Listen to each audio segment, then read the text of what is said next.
Assalamualaikum warahmatullahi wabarakatuh. Halo adik-adik, jumpa lagi bersama kakak di channel Arif Ardianto. Baik, pada kesempatan kali ini kakak akan membawakan materi, yakni pembelajaran tematik untuk siswa kelas 6 semester 1. Masih seperti hari kemarin adik-adik, kita masih pada tema 1, selamatkan makhluk hidup.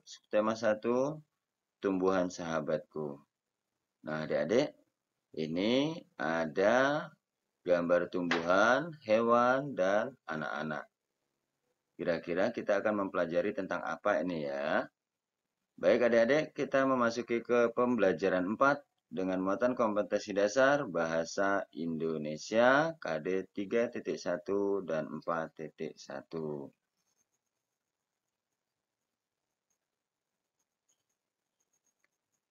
Kita memasuki pada materi berikutnya, yakni manfaat tumbuhan bagi kehidupan.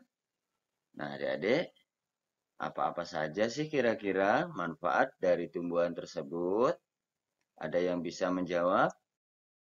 Baik, yang pertama, manfaat tumbuhan bagi kehidupan makhluk hidup di atas permukaan bumi ini. Yang pertama yaitu sumber oksigen dan sebagai penyejuk udara. Coba adik-adik bayangkan, apabila tidak ada tumbuhan, apa yang adik-adik rasakan? Tentunya sangat panas ya adik-adik ya. Yang kedua, manfaat tumbuhan bagi kehidupan ini yakni sebagai sumber bahan makanan. Sapi, kambing memakan tumbuhan. Kita memakan sayuran. Artinya benar kalau tumbuhan sebagai sumber bahan makanan. Selanjutnya ada sumber obat-obatan. Ya, tumbuhan bisa dijadikan sebagai obat-obatan baik secara tradisional maupun secara modern. Selanjutnya pencegah erosi.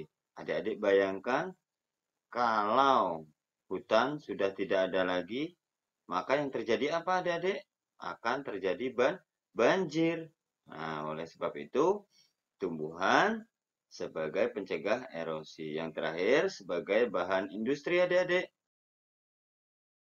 Baik, itu tadi manfaat dari tumbuhan. Sekarang kita akan mempelajari cara menentukan kesimpulan pada teks tertulis. Apa-apa saja sih Kak cara menentukan kesimpulan pada teks tertulis tersebut? Baik, kita ikuti sama-sama ya adik-adik. Cara menentukan kesimpulan dari teks tertulis atau teks bacaan.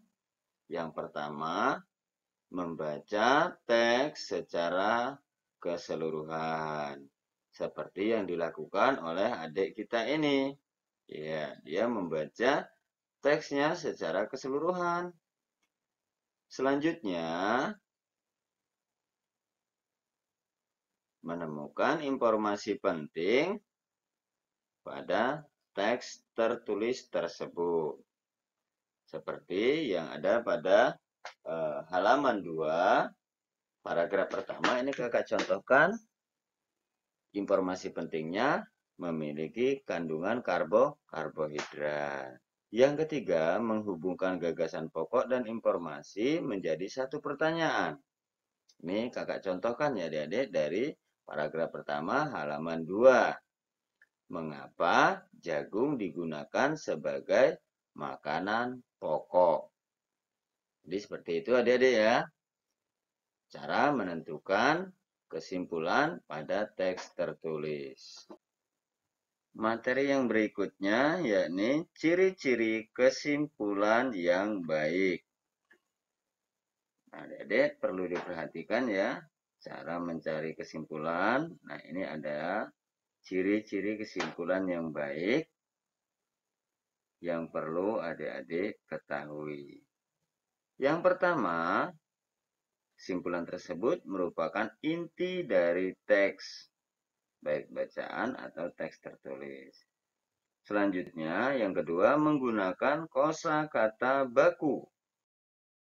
Yang ketiga, dimulai dari hal yang khusus ke hal yang umum.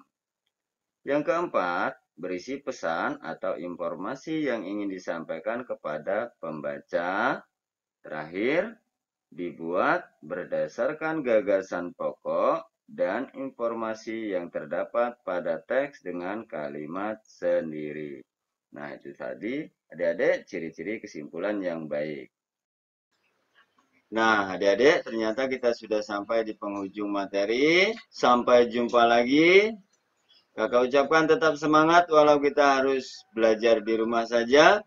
Semoga video-video yang kakak unggah ini dapat bermanfaat untuk kita semua. Tetaplah belajar, karena belajar bisa di mana saja, kapan saja, dan dengan siapa saja.